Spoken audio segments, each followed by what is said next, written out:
Fala galera, tô de volta, professor Juarez, para mais uma aula de geografia. A gente vai continuar nosso tema de vegetações, importantíssimo assistir a aula anterior, para a gente ver o uso e conservação dessas vegetações, tá? Galera, é indiscutível como nós, seres humanos, fazemos uma pressão absurda em cima da natureza, tá beleza? A gente desgasta a natureza de uma maneira gigantesca e tudo isso vem em relação à nossa necessidade, de pegar essa matéria que a gente vai chamar de matéria-prima e transformar em mercadorias, tá? A gente vive hoje numa sociedade de consumo. Vamos lembrar disso, tá? E por vivermos em uma sociedade de consumo, a gente vai ter uma grande extração de recursos naturais, sejam eles vegetais, ou sejam eles minerais, obviamente aqui a gente está falando de recursos vegetais, e a gente vai conseguir entender que esses recursos, eles são muito mais do que só as matérias que a gente pega e que a gente utiliza, tá bom? Por exemplo, galera, mais de 1 bilhão de pessoas espalhadas pelo mundo, a gente tem 7,5, 7,8 bilhões de pessoas no mundo, mais de 1 bilhão de pessoas depende diretamente das florestas para a sua subsistência.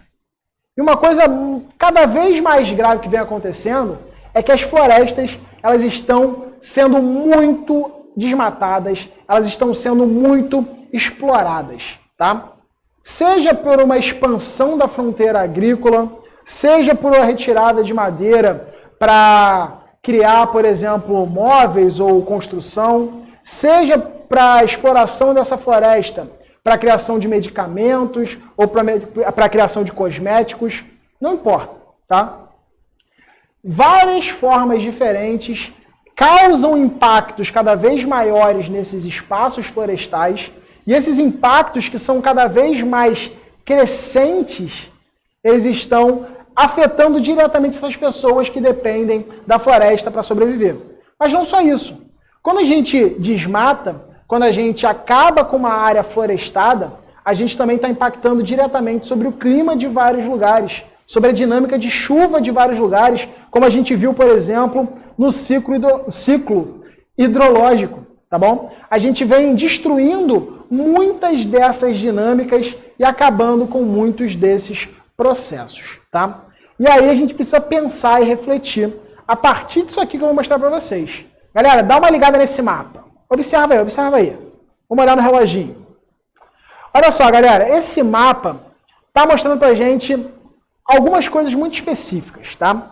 Ele está mostrando, obviamente, as florestas, aquela dinâmica maior que nós vimos, de florestas de taiga, ou de florestas temperadas, ou de florestas equatoriais e tropicais.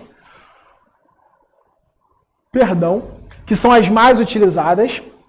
E a gente vê como elas eram no passado, em verde claro, e como elas são hoje em verde escuro. E aí que o choque desse contraste visual pega a gente. Olha só, galera, olha o que nós tínhamos no passado em relação às vegetações, às florestas, e olha o que nós temos hoje. Nós temos números muito escassos, muito escassos, tá? Talvez o que mais tenha se mantido aqui, seja aqui, ó. Opa, meu braço saiu. Seja lá no cantinho. A floresta aqui. Opa, passei direto aqui. Coisa linda. A produção tá ligada. Seja essa floresta aqui. A floresta que a gente conhece como floresta amazônica. Beleza? Que vem sofrendo um impacto hoje em dia que é gigantesco. Gigantesco demais, tá? Por que isso acontece?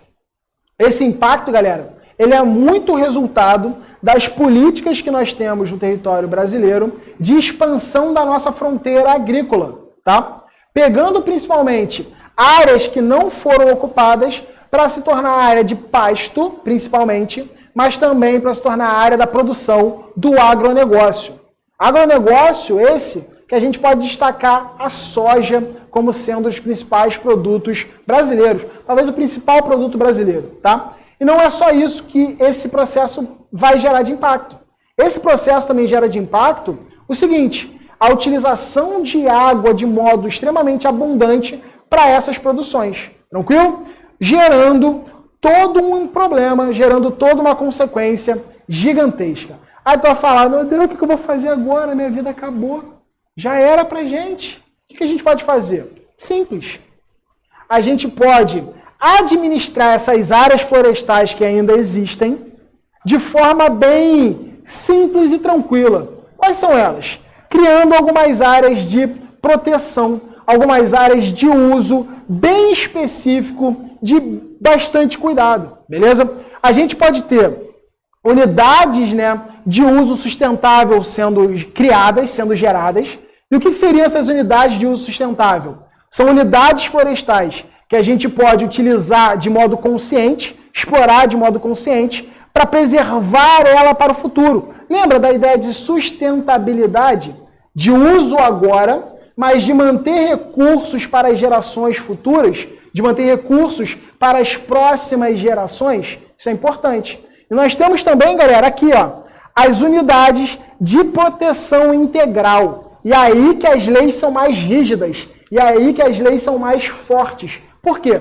Nas áreas, nas unidades de proteção integral, a gente vai ter um cuidado 100% dessas áreas. Elas não podem ser utilizadas para nenhuma atividade, nem para visitação. Você não pode nem andar naquele lugar, vou fazer uma trilha. Você não pode nem fazer isso, tá beleza? São áreas guardadas. São como se fosse uma poupança. Você vai criar uma poupança para daqui a 50 anos? Então, essas unidades de proteção integral, elas servem nesse modo, elas servem através desse método. Show de bola? E a gente vê aqui o território brasileiro. Olha só que coisa linda o território brasileiro, galera. Em verde claro, a gente tem as unidades de conservação sendo destacadas. Olha que coisa curiosa. Quais são as principais áreas, qual é, na verdade, né, a principal região do território brasileiro que mais tem proteção? Simples. Dá uma ligada nesse mapa. São as áreas da floresta amazônica. Tranquilo? Então, ó, as áreas da floresta amazônica se mantêm preservadas porque elas têm muitas unidades de conservação e elas devem ser mantidas dessa forma para sua preservação, para sua segurança no futuro. As outras áreas do território brasileiro, elas têm poucas unidades de conservação e a gente vê que o impacto dentro delas é muito maior, foi muito maior e ainda hoje é muito maior. Por exemplo, o Pantanal, com poucas unidades de conservação existentes ali, a Mata Atlântica, né, com poucas áreas de conservação existentes ali, beleza? O Cerrado a mesma coisa, a Caatinga a mesma coisa. Então são áreas que acabam sendo muito desmatadas. Isso, muito mais do que as outras, o Pampa, né, lá no sul do Brasil, que não é uma vegetação florestal, né, não é uma vegetação de árvores, ela é de gramíneas, como a gente falou na última aula, e ela tem pouquíssimas unidades de conservação e de preservação. Tranquilo?